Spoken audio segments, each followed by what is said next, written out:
അയ്യ അങ്ങനൊന്നും പറയല്ലമ്മ. ശരിയാവും ഇൻഷാല്ലാ. കുറച്ചൊന്നെ സഹായിച്ചൊക്കെ ശരിയാവും ഇൻഷാല്ലാ.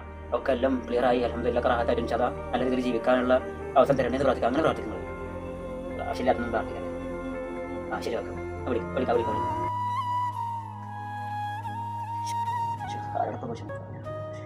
റോസിനെ വിളിച്ചോട്ടെ. ഹലോ അസ്സലാമു അലൈക്കും. എടാ എന്താ സുഖം റാഹത്തല്ലേ? എവിടെ ഉള്ളത്? എടാ എനിക്കൊരു 300 ദിവസം അവിടെ കയ്യിലുണ്ടാവടാ. ഈ മാസം അവസാനം തരാടാ. ചെറിയൊരു ആവശ്യം ഉണ്ടായിരുന്നു.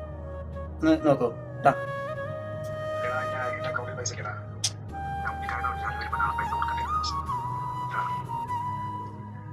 ഹലോ അസ്സലാമു അലൈക്കും. പിന്നെ ഒരു 300 രൂപ കയ്യിലെടുക്കാണ്ടാവോ? ഈ മാസം അവസാനം തരാടാ.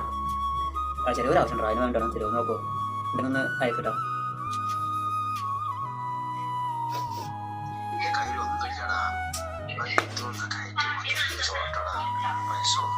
ഹലോ അസ്സലാമു അലൈക്കും. ആടാ പിന്നെ എൻ്റെ എന്തെങ്കിലും പൈസ ഉണ്ടാവോ? എന്തുണ്ടാവും കയ്യിൽ? ഒരു 300 ദിവസം കൊടുക്കാൻ. എടാ അത്യാവശ്യം എടാ ബാങ്കിൽ ചെറിയൊരു ഇതൊന്നുണ്ടായിരുന്നേ, വീട്ടിൽ നിന്ന് വിളിച്ചിട്ടുണ്ടായിരുന്നു.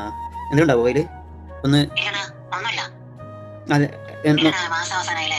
എടാ എന്തെങ്കിലും ഒരു നോക്കിയിട്ടൊന്ന് എടുക്കാൻ നോക്കൂടാ.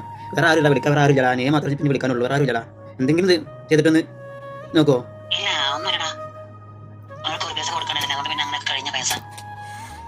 ആടാ ശരി ആടാ ഞാൻ വിളിച്ചു. ആടാ ഓക്കെ ഓക്കെ ശരി ഓക്കെ. അല്ലാ എടാ പിന്നെ പറയാ ആരുമില്ല.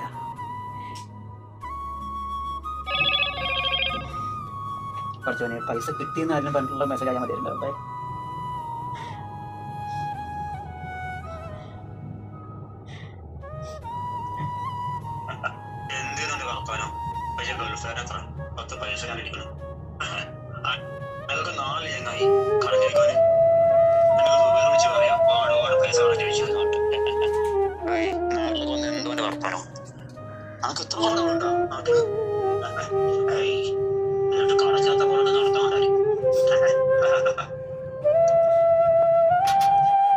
എടാ നീ ആ ഷെഫീന്ന് വിളിച്ചിരുന്നു എന്തെങ്കിലും പറഞ്ഞിട്ട്?